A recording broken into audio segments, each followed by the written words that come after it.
Bene ragazzi, bentornati, buongiorno. Oggi forse dovrebbe essere senz'altro così, ci liberiamo definitivamente di Luigi XIV perché questa è la terza e ultima lezione su di lui. Ci resta di parlare delle guerre di Luigi XIV, assecondando il suo orgoglio, la sua grandeur.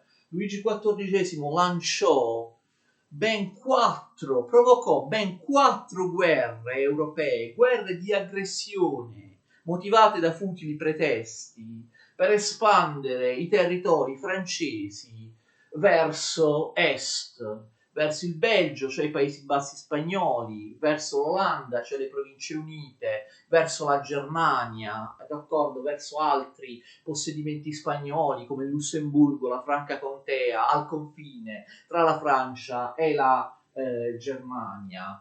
Guerre molto discutibili da un certo punto di vista, perché io ho già spiegato la scorsa volta questo concetto, ma è importante. Guerre che corrispondono ad una ideologia vecchia, ad un'ideologia aristocratica, secondo la quale la cosa importante è conquistare dei territori, anche piccoli, nei confronti del vicino, oppure mettere sul trono di qualche altro staterello europeo un proprio parente, d'accordo? Era una logica medievale, è una logica eurocentrica, ormai nel 600 la ricchezza delle nazioni derivava sempre di più dalle colonie, dal commercio internazionale, oceanico.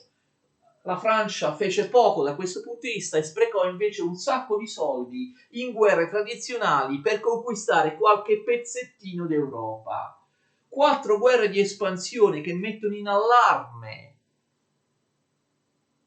tutte le altre potenze europee, perché Luigi XIV vorrebbe davvero rompere l'equilibrio europeo, conquistare mezza Europa, diventare il personaggio dominante in Europa, espandendo in maniera illimitata la Francia. Non ci riuscirà, si dovrà accontentare di pochissimi territori, però avrebbe voluto farlo. Non è Napoleone, quindi non ci riesce, ci riuscirà, diciamo, in Napoleone.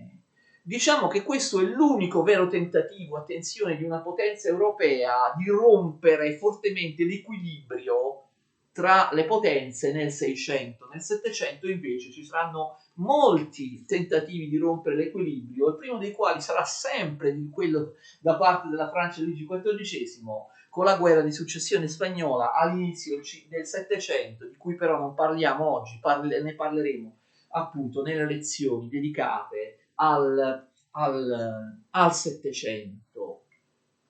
Ha detto uno storico, mentre la Francia o altri paesi assolutisti europei, altri regni assoluti europei, combattevano, si uccidevano per conquistare qualche zolla dell'Europa continentale, Olanda e Inghilterra conquistavano il mondo, d'accordo? Il Canada, i futuri Stati Uniti, l'Indonesia, l'India, o comunque nel 600 ponevano le basi della futura conquista di questi territori. Quindi una logica vecchia, aristocratica, spinge Luigi XIV a fare queste guerre di vecchio tipo per conquistare qualche paesello, qualche piccola provincia in Belgio oppure in Renania e così via. Quindi molto discutibili queste guerre di Luigi XIV.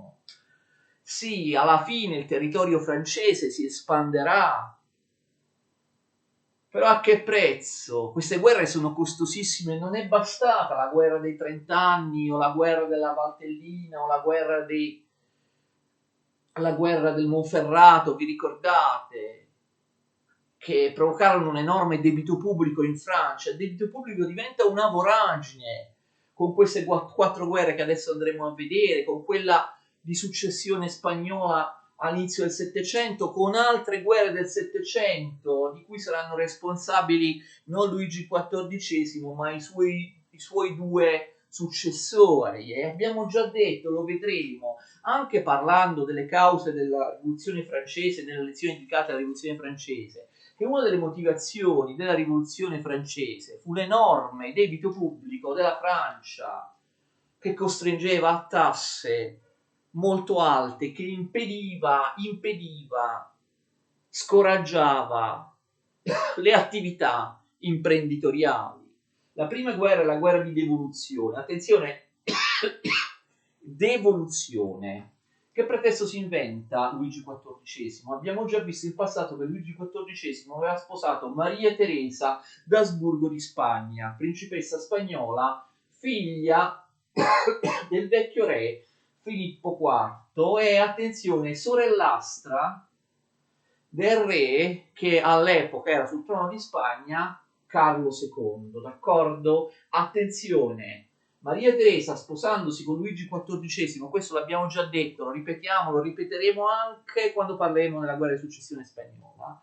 Maria Teresa aveva firmato una rinuncia alla successione spagnola. La rinuncia in realtà per proprietà transitiva valeva per il congiunto, per il marito Luigi XIV, cioè Luigi XIV, Maria Teresa firma la rinuncia, e quindi questo vale anche per il marito Luigi XIV, a pretendere l'eredità spagnola, perché sposando Maria Teresa, Luigi XIV avrebbe potuto, attenzione, pretendere la successione spagnola, cioè di essere lui il re di Spagna, perché attenzione, la successione spagnola, lì dove non c'era legge salica in Spagna, poteva andare anche ad una donna, d'accordo? Quindi se Carlo II fosse morto senza figli, come infatti vedremo morirà senza figli, si poteva sostenere che Maria Teresa era l'erede della corona spagnola e quindi Luigi XIV poteva sostenerlo, magari non per sé,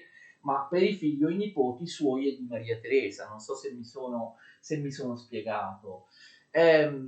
Poi c'era un problema, l'abbiamo già visto, che Luigi XIV usa come scusante, come pretesto. Questa rinuncia di Maria Teresa e per proprietà transitive di Luigi XIV all'eredità spagnola, alla successione spagnola, era subordinata al pagamento di una enorme somma di denaro da parte della Spagna nei confronti della Francia. La Spagna era povera, questa somma di denaro la Spagna, violando il contratto matrimoniale, non la diede mai a Luigi XIV, e quindi Luigi XIV aveva buon gioco nel dire: questa rinuncia di Maria Teresa, la rinuncia alla successione spagnola, è invalida perché era subordinata al pagamento a me di una cifra che la Spagna non ha mai pagato. Attenzione, lui sfrutterà questo fatto appunto per sostenere di essere nuovo re di Spagna per la successione spagnola, ma questa è una guerra che abbiamo visto, la successione spagnola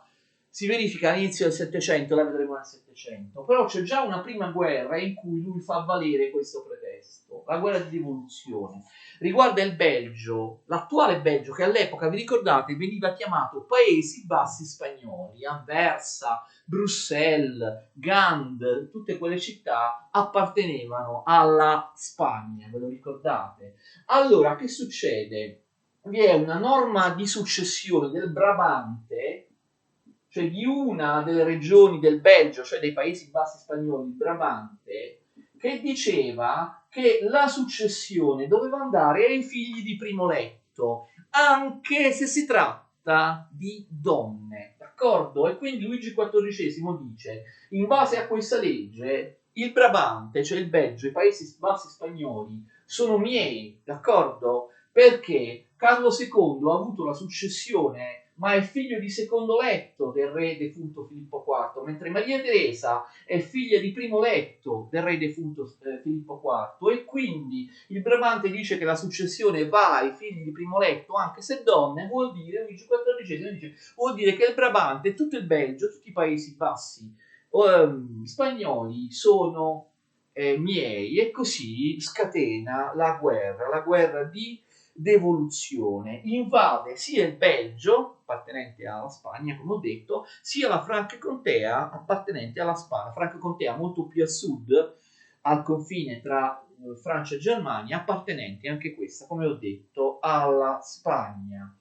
l'Olanda si preoccupa, cioè l'Olanda non può accettare che la Francia conquisti il Belgio, i Paesi Bassi spagnoli. Ricordate che l'Olanda ha sostenuto per decenni una guerra di indipendenza, di liberazione dalla Spagna. Quindi il nemico dell'Olanda, cioè delle Province Unite, che noi convenzionalmente chiamiamo Olanda, dovrebbe essere la Spagna. È la Spagna che ha cercato per 70 anni di riconquistare, di mettere in discussione l'indipendenza dell'Olanda. Però ormai la Spagna, in completa decadenza, veniva considerata innocua dagli olandesi.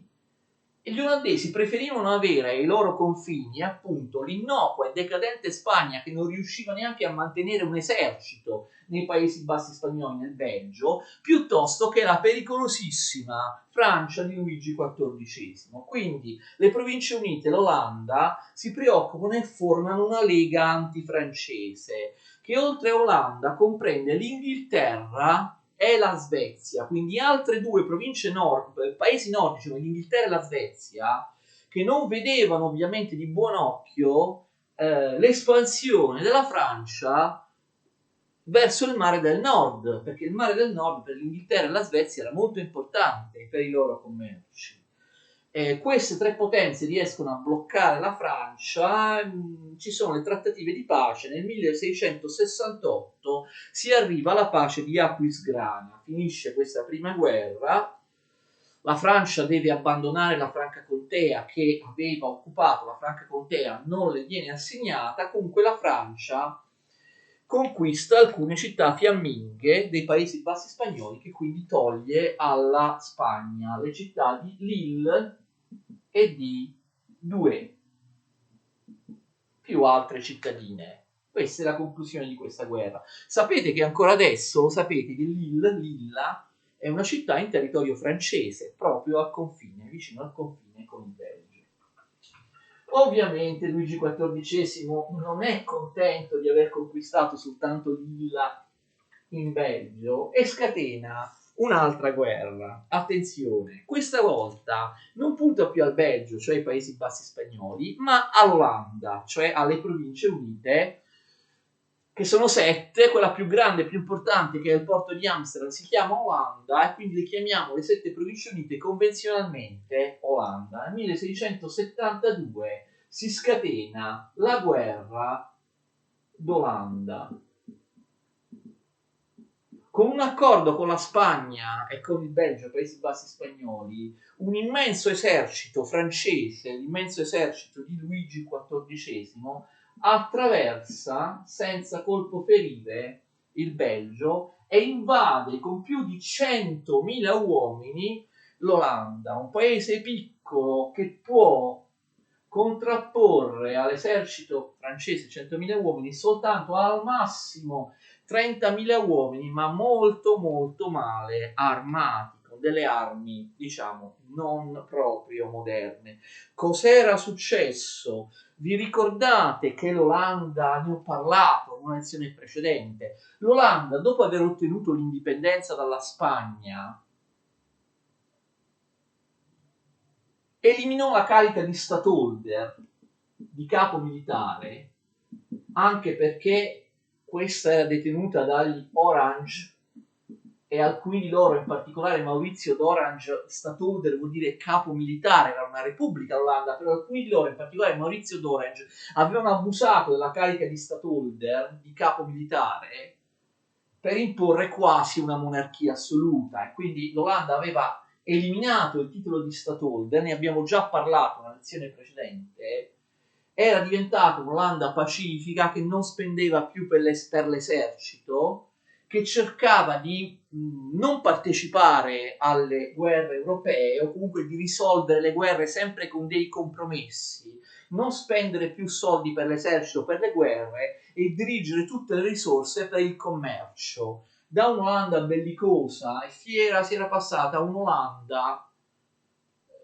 commerciale, puramente economica. E al potere, vi ricordate, al posto dello Stadtholder c'era il gran pensionario di Amsterdam, il gran pensionario dell'Olanda, De Witt, d'accordo? Johan De Witt aveva sempre fatto una polemica, una politica tollerante nei confronti delle religioni, l'epoca no, della grande tolleranza olandese, con De Witt ne abbiamo già parlato, si era disinteressato delle spese militari, però il risultato è questo, che De Witt e la sua politica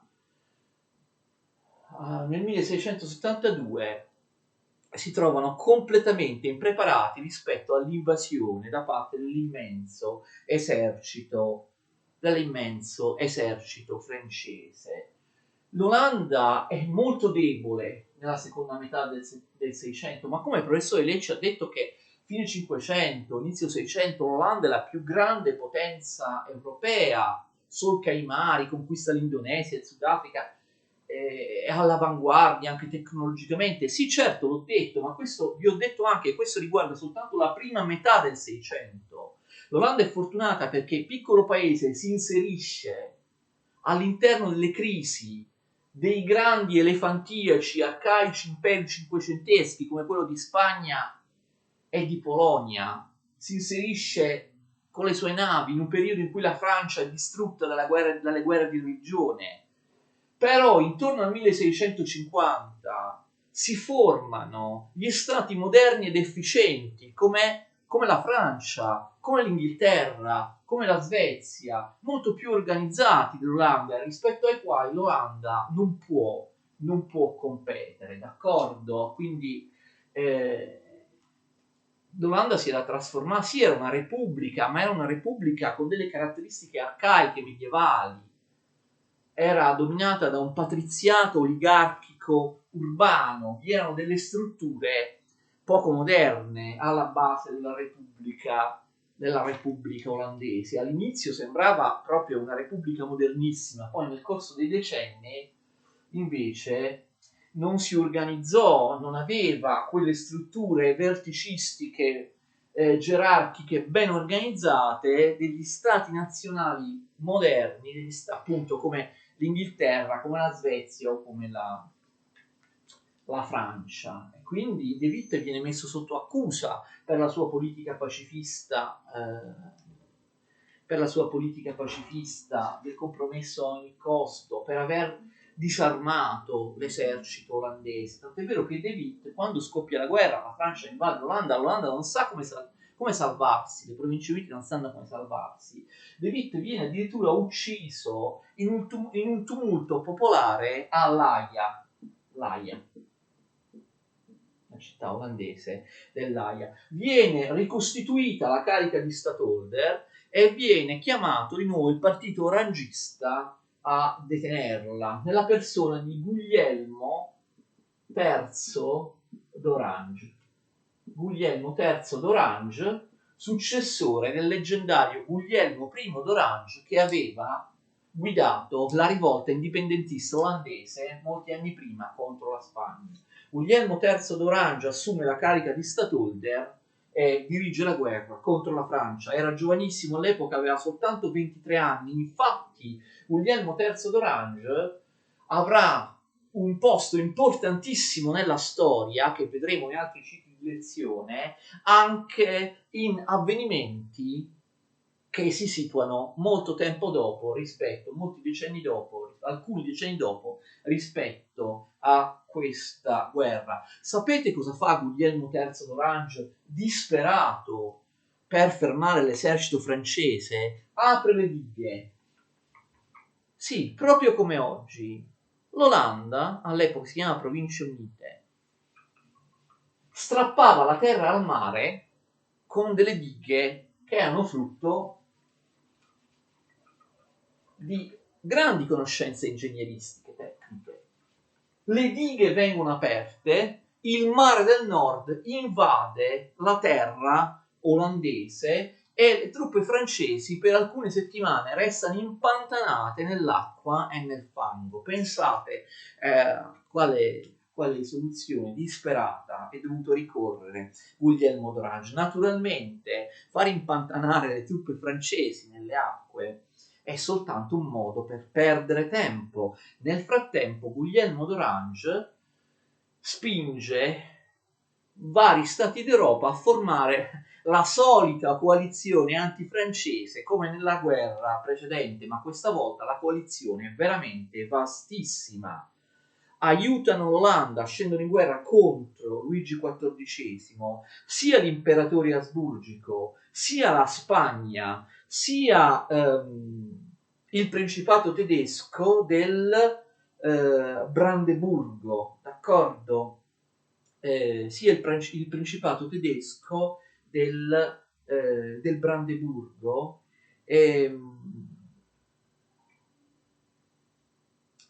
mentre però la Francia riesce a ottenere l'alleanza della Svezia, d'accordo? Tuttavia, il principale alleato della Francia, io non l'ho ancora nominato. Per quanto sembri strano, la Francia invade l'Olanda, inizia l'Olanda con l'alleanza con l'Inghilterra. Lo so che sembra assurdo. L'Inghilterra è grande nemica della Francia, invece è così. Abbiamo un capovolgimento di 360 gradi della politica estera inglese.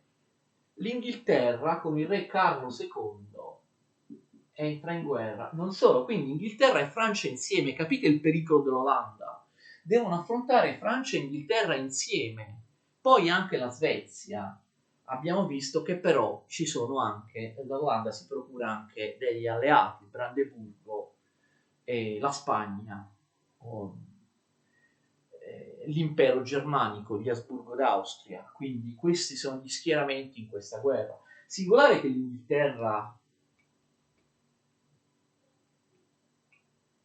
si schieri insieme alla Francia. Parleremo di questo più approfonditamente quando parleremo nelle successive lezioni della storia dell'Inghilterra nel Seicento. In realtà il Parlamento inglese, sin dall'inizio, fu contrario a questa alleanza innaturale tra Inghilterra e Francia. Ma come? La Francia è la patrona dell'assolutismo cattolico. Noi inglesi invece abbiamo un re non assoluto e il Parlamento protestante. Quindi perché aiutare una potenza cattolica che vorrebbe restaurare il cattolicesimo e l'assolutismo anche in Inghilterra per eliminare l'Olanda, che è una potenza protestante come noi inglesi e che noi inglesi abbiamo sempre aiutato in passato, vi ricordate, anche a ottenere l'indipendenza. Certo, vi erano motivi commerciali, infatti l'Inghilterra in precedenza aveva già fatto 2 guerre contro l'Olanda, però questa volta è una cosa diversa. Le prime 2 guerre dell'Inghilterra contro l'Olanda erano motivate appunto da fattori, da questioni mercantilistiche, di predominio commerciale. Invece questa, che è la terza guerra del Seicento dell'Inghilterra contro l'Olanda, è una guerra di conquista e di annientamento, perché l'Inghilterra la fa con Luigi XIV che vuole accaparrarsi tutto il territorio delle Province Unite, eliminarle proprio dalla cartina geografica dell'Europa. Il Parlamento valuta che l'eliminazione della concorrenza commerciale dell'Olanda, delle Province Unite, non vale certo l'espansione della Francia sul mare del nord, la distruzione dell'Olanda, l'espansione della Francia sulla Manica di fronte all'Inghilterra. In realtà, studiando la storia inglese, vedremo che Carlo II era un traditore. Carlo II si era accordato, Carlo II Stuart, che era segretamente cattolico, segretamente non tanto perché tutti lo sapevano che gli Stuart intimamente erano cattolici, poi vedremo, Carlo II era stato educato in Francia, dopo che suo padre Carlo I era stato ghigliottinato da Cromwell, era stato educato alla fede cattolica, si era fatto anglicano per ritornare in Inghilterra, però in realtà intimamente era cattolico. Carlo II si era segretamente alleato con Luigi XIV, il Parlamento non lo sapeva, se no il Parlamento avrebbe cacciato immediatamente Carlo II. Carlo II Stuart, re d'Inghilterra, si era segretamente alleato con Luigi XIV e i termini dell'alleanza erano che Luigi XIV conquistava l'Olanda e poi aiutava Carlo II a imporre nuovamente l'assolutismo cattolico in Inghilterra, quindi l'Inghilterra avrebbe perso il regime parlamentare democratico, sarebbe ritornata con un re assoluto che imponeva la religione cattolica e schiacciava i protestanti, cioè Carlo II Stuart. Il Parlamento non sa di questo trattato segreto, però subodora l'inganno. E quindi l'Olanda ha anche un vantaggio, il fatto che il Parlamento inglese a un certo punto obbliga Carlo II ad uscire dalla guerra. Questo è molto importante, vi dice anche quale, lo vedremo poi con lezioni sull'Inghilterra, quale potere avesse assunto il Parlamento inglese. In Europa nessun Parlamento avrebbe avuto la potestà sulla politica estera, avrebbe avuto il comando dell'esercito, avrebbe potuto costringere il proprio sovrano a fare una pace, a uscire da una guerra. Il Parlamento inglese sì, e quindi l'Olanda si trova in vantaggio perché l'Inghilterra forzatamente esce dalla guerra, non appoggia più Luigi XIV, d'accordo? Quindi nel 1674, la guerra è iniziata solo da 2 anni, 1672, Carlo II Stuart e l'Inghilterra escono da questa guerra. Ovviamente l'Olanda è rinfrancata, può combattere con molte più speranze. C'è da dire che la Francia e la sua alleata Svezia ottengono anche dei successi. In particolare la Svezia perde, dopo aver avuto dei successi, sì, però alla fine la Svezia perde con il Brandeburgo. Vi ricordate che abbiamo già parlato dell'emergere del Brandeburgo che si era unito alla Prussia orientale e inizia a essere chiamato non più Ducato di Brandeburgo, ma Regno di Prussia, anche se diventerà Regno di Prussia soltanto all'inizio del Settecento. Adesso lo chiamiamo Ducato di Brandeburgo, capitale Berlino, e abbiamo visto il militarismo prussiano di Federico Guglielmo, detto il grande elettore, il più importante dei 7 elettori imperiali. L'abbiamo già visto in una lezione passata sulla guerra dei 30 anni, gli ingrandimenti territoriali del Brandeburgo, la creazione di un esercito permanente da parte di Federico Guglielmo, il militarismo prussiano. Adesso abbiamo una conferma della potenza del militarismo prussiano. Il Brandeburgo sconfigge la Svezia nel 1675 nella battaglia di Fehrbellin, distruggendo quindi il mito dell'invincibilità della Svezia. La Svezia non aveva mai perso fino ad allora una battaglia terrestre in campo aperto. L'esercito svedese veniva considerato invincibile e invece il Brandeburgo, Federico Guglielmo, distruggono l'esercito svedese a Fehrbellin. Questo fa capire a tutta l'Europa che sta emergendo ad est della Germania, la parte orientale della Germania, una nuova grande potenza, il Brandeburgo-Prussia, il militarismo prussiano. E in ogni caso, quindi, anche questa volta Luigi XIV non ottiene granché. C'è la pace nel 1678, questa guerra ufficialmente dura 6 anni, la pace di Nimega, una città dell'Olanda, Nimega con la N. Comunque Luigi XIV ottiene dei territori dai trattati di pace, si prende la Franca Contea dalla Spagna e alcuni paesi delle Fiandre spagnole, Cambrai e Saint-Omer. Vi ricordate che prima si era preso Lille e Douai dai Paesi Bassi spagnoli, adesso Cambrai e Saint-Omer. E poi anche il grande territorio, per quanto abbastanza povero, della Franca Contea, più a sud. Vedete che in entrambe le guerre a rimetterci, a concedere territori alla Francia di Luigi XIV è sempre la Spagna, d'accordo? E la Spagna era sul fronte opposto rispetto a Luigi XIV, insieme a tanti altri paesi, ma chi ci rimette alla fine della guerra dei territori è sempre solo la Spagna, che ormai viene considerata debole viene considerata un paese di serie B dai suoi stessi alleati. La terza guerra di Luigi XIV non è una propria guerra, è la politica delle riunioni. Abbiamo detto che è una guerra, sì, una guerra nel senso che l'esercito di Luigi XIV occupa delle città pian piano, ma non c'è nessuno che glielo impedisca. Comunque si tratta di occupazioni militari. Vengono occupate le cosiddette riunioni. Cosa sono le riunioni? Questa volta si tratta della Germania, della Renania, la regione tedesca vicino alla Francia. Le riunioni sono delle città o dei territori sul Reno. Che cosa succede? Luigi XIV riesce a prendersele con dei pretesti puramente giuridici e burocratici, perché vengono istituiti a Luigi XIV delle commissioni di esperti, di giuristi che si chiamano Camere delle Riunioni. Queste Camere delle Riunioni studiano quali sono le pertinenze della Francia in Renania, nelle regioni di confine della Renania. Tirano fuori i vecchi documenti, d'accordo, che servono da pretesto. Luigi XIV dice, noi in realtà abbiamo diritto ad avere queste città in Renania, eccetera, e vengono occupate, come dire, pacificamente. Quindi, senza neanche fare una guerra, vengono annesse, perché abbiamo l'annessione di queste cosiddette riunioni.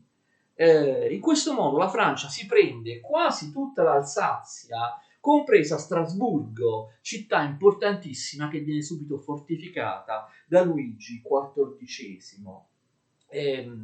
Questo implica anche il miglioramento del confine sul Reno e delle fortificazioni straordinarie che ancora adesso vengono mostrate ai turisti come attrattiva turistica, perché sono opere di ingegneria straordinarie realizzate dal militare e ingegnere Vauban, d'accordo? Il sistema fortificato di Vauban sul Reno, queste straordinarie, grandissime, solide fortificazioni. Quindi vedete, senza neanche una guerra, Alsazia, Strasburgo e tanti altri territori in Germania. Un'ultima nota su questa terza guerra non guerra di Luigi XIV. Luigi XIV approfitta biecamente della drammatica guerra che l'Austria sta sostenendo nei Balcani contro l'impero ottomano, perché i turchi ormai rischiano di prendere Vienna, l'hanno assediata. Per questo l'Austria, trovandosi in una situazione drammatica, difficilissima, non può intervenire a favore delle cittadine, degli staterelli della Renania col proprio esercito per aiutarli contro Luigi XIV.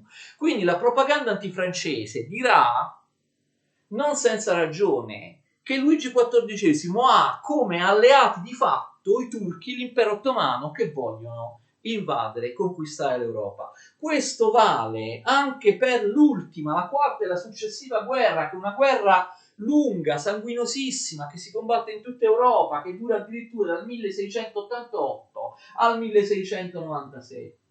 Anche in questo caso la Spagna non può parteciparvi perché era in guerra con l'impero ottomano. Questo favorisce moltissimo la Francia. Questa guerra si chiama guerra della Lega d'Augusta perché è la Lega europea di tantissimi paesi contro la Francia. Insomma, le potenze europee si erano stancate del continuo espansionismo aggressivo di Luigi XIV. Prima che scoppiasse un'altra guerra, e in particolare dall'81 all'86, che succede? Era stata costituita in tutta Europa un'alleanza anti-francese, d'accordo? Che appunto si chiama la Lega di Augusta. All'interno della Lega di Augusta ci sono un sacco di sovrani europei. La Spagna, la Svezia, l'Olanda, l'imperatore asburgico, che però, ripeto, non riuscirà a partecipare più di tanto alla guerra perché aveva il problema degli ottomani alle porte. L'imperatore asburgico in quel momento è Leopoldo I, ma lo vedremo in seguito. Stati tedeschi potenti come la Sassonia o la Baviera o altri principi tedeschi.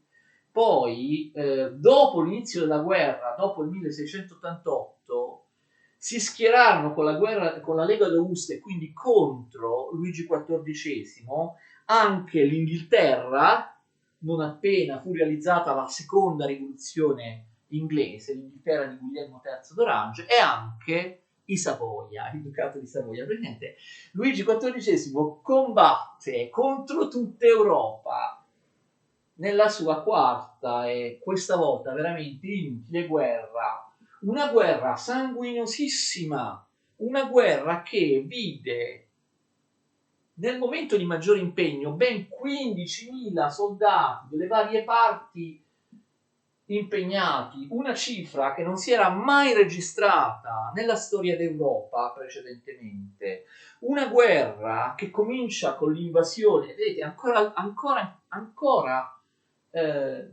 adesso, anche qui, è sempre Luigi XIV che invade, dando inizio alla guerra. Invade la Germania nel 1688, mentre nelle guerre precedenti le mire di Luigi XIV si erano puntate verso il Belgio o verso l'Olanda, ma già con le riunioni, vi ricordate, verso l'Alsazia e verso la Germania. Qui adesso vuole addirittura conquistare la Germania espandendosi in maniera pericolosissima. Infatti tutta l'Europa gli è contro.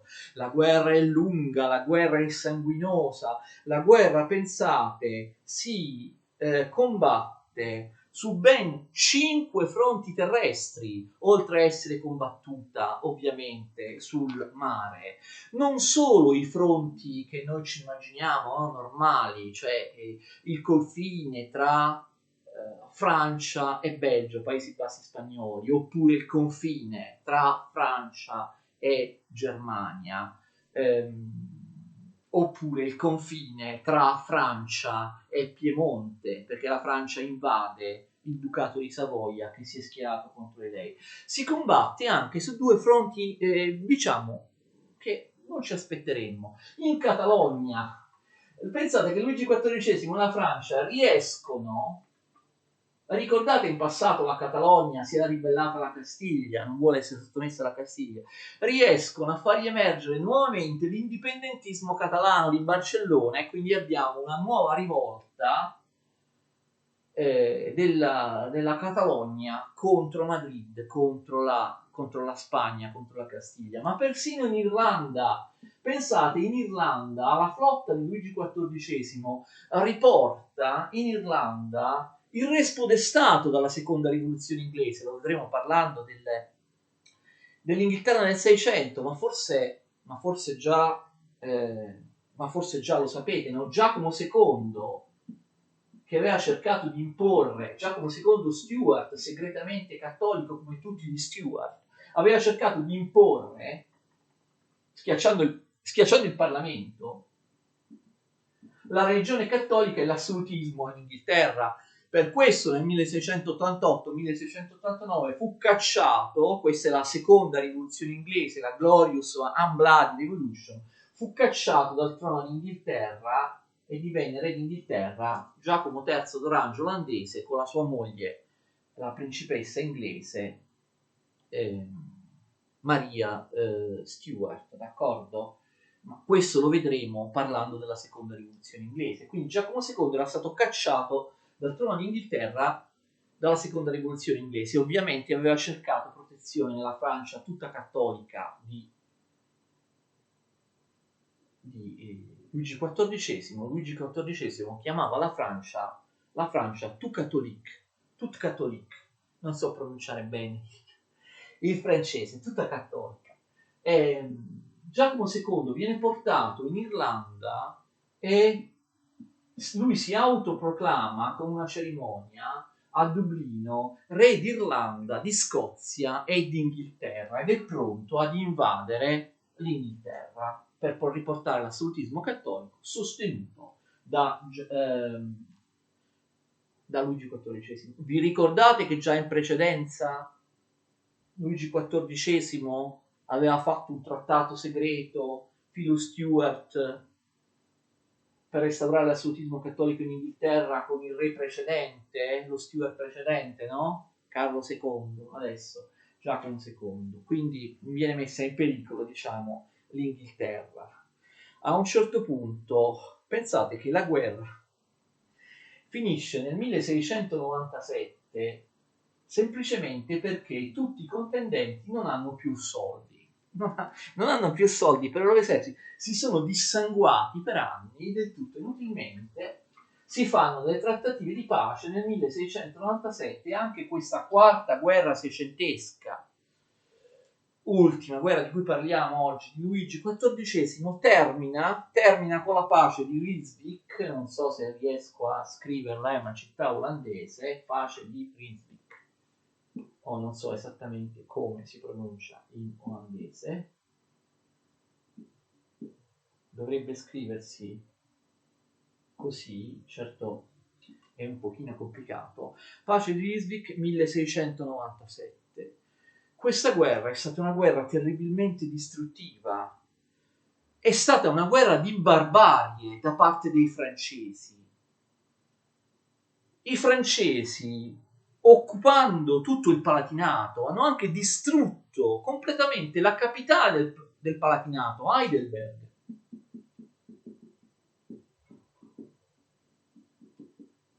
Quindi una guerra sanguinosa, è terribile la guerra della Lega di Augusta. La cosa però significativa è che questa guerra non si accompagnò alla peste, a differenza della guerra dei 30 anni, vi ricordate, o di altre guerre precedenti. Anche negli assedi, nelle situazioni proprio di maggiore difficoltà, distruzione, carestia, eccetera, la peste non si presenta. A partire dalla fine del 1600 la peste scompare in Europa quasi del tutto per non ritornarvi mai più. L'abbiamo già accennato questo quando abbiamo fatto la nostra lezione sulla crisi del 600, sulla crisi economica e sul ritorno delle pestilenze nel 600, perché alla fine del 600 la peste scompare dall'Europa. Non si sa, ci sono varie ipotesi, ma riparleremo di questo ovviamente all'interno delle lezioni dedicate al XVIII secolo, del Settecento. Allora voi mi dite, professore, quali sono le condizioni di pace di Ryswick? È finita anche questa quarta e ultima guerra di Luigi XIV? Non ne possiamo più. Mentre nelle guerre o nelle riunioni precedenti Luigi XIV sì, aveva sperperato un sacco di soldi, però qualche territorio l'aveva conquistato. Questa guerra sancisce proprio il fallimento di questa strategia, perché la pace di Ryswick, la fine della guerra Lega d'Augusta, non assegna alla Francia dei territori, anzi fa perdere dei territori alla Francia. La Francia deve rinunciare ad alcune riunioni, cioè ad alcuni staterelli, ad alcune città dell'Alsazia e di altre regioni tedesche, e quindi perde molte delle riunioni, ma non Strasburgo, la più importante. Non solo, la Spagna recupera dalla Francia sia il Lussemburgo, sia alcuni territori del Belgio, sia alcuni territori delle province unite che aveva perso in precedenza. Quindi nulla di fatto, anzi cessione di territori da parte di Luigi XIV. Queste guerre, a che servono queste guerre? Sì, il territorio francese è aumentato. Lille e Strasburgo sono città francesi, da allora lo sono anche adesso. Le spese per questa guerra sono immani, creano una voragine del debito pubblico che appunto segnerà pesantemente la situazione economica della Francia anche nel Settecento. La Francia inoltre, come abbiamo detto all'inizio, lo ripeto, sperpera moltissime risorse per queste guerre europee, per conquistare pezzi d'Europa come la Franca Contea, dove non c'è niente, non ci sono ricchezze, sono territori arretrati, agricoli, e distoglie le sue energie e i suoi eserciti dalle guerre coloniali, dalle guerre per conquistare sempre maggiori quote di commercio internazionale oceanico, che invece rappresentano la vera ricchezza, la vera nuova ricchezza delle potenze europee. Quindi una strategia molto discutibile da parte di Luigi XIV. Qualcuno di voi mi dirà, ma io non ho sentito mai parlare di queste guerre. Questo è il problema. moltissimi episodi della storia della Francia sono sottovalutati, se ne parla poco, anche a causa dei francesi stessi e della storiografia francese che li hanno sottovalutati.